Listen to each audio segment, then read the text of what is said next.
Well, I mean, with the lower bands, there's not so much of a problem. The issue is the millimeter wave at 60 gigahertz frequency. Now, there's something called atmospheric attenuation. What that means is when a wave is being dampened or absorbed by the atmosphere. And it is observed that on the SHF to EHF bands, there are certain spikes on that curve.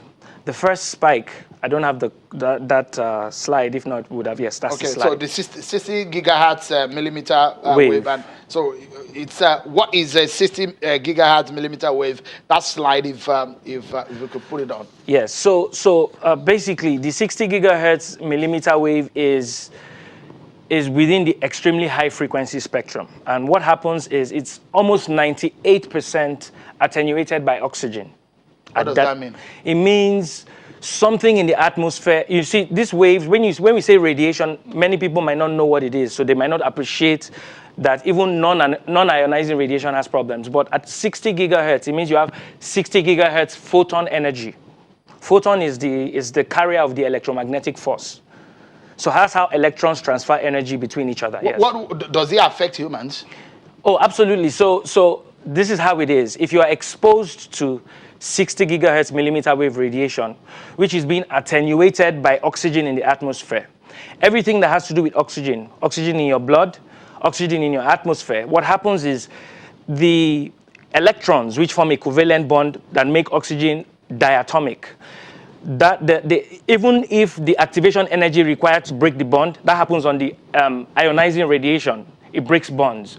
But on non-ionizing radiation, it has enough energy to change the spin of the electron, which basically destabilizes its ability to function in simple terms as we can use it. So in simple terms, the water in our body is being affected, which makes us breathe and live as a human being. So water is different from, this is directly oxygen. Oxygen, okay. This is directly oxygen. So the ion component in your blood, hemoglobin, is what's responsible for transporting oxygen, if you remember our elementary biology. Absolutely. So the hemoglobin is going to struggle to lock onto the oxygen atoms because its orientation has changed.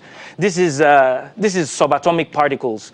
It's not a very popular and it's interesting to me, but it's not a very generally interesting part of physics. So basically, for animals and humans, the 5G spectrum or the electromagnetic waves from the 5G affect humans in It will affect everything, not just humans. It affects animals. I mean, anything that's a vertebrate that uses oxygen, exposed to millimeter waves for extended periods. Ionizing radiation impact is immediate. Non-ionizing radiation, it's like death in doses. So the effect is gradual.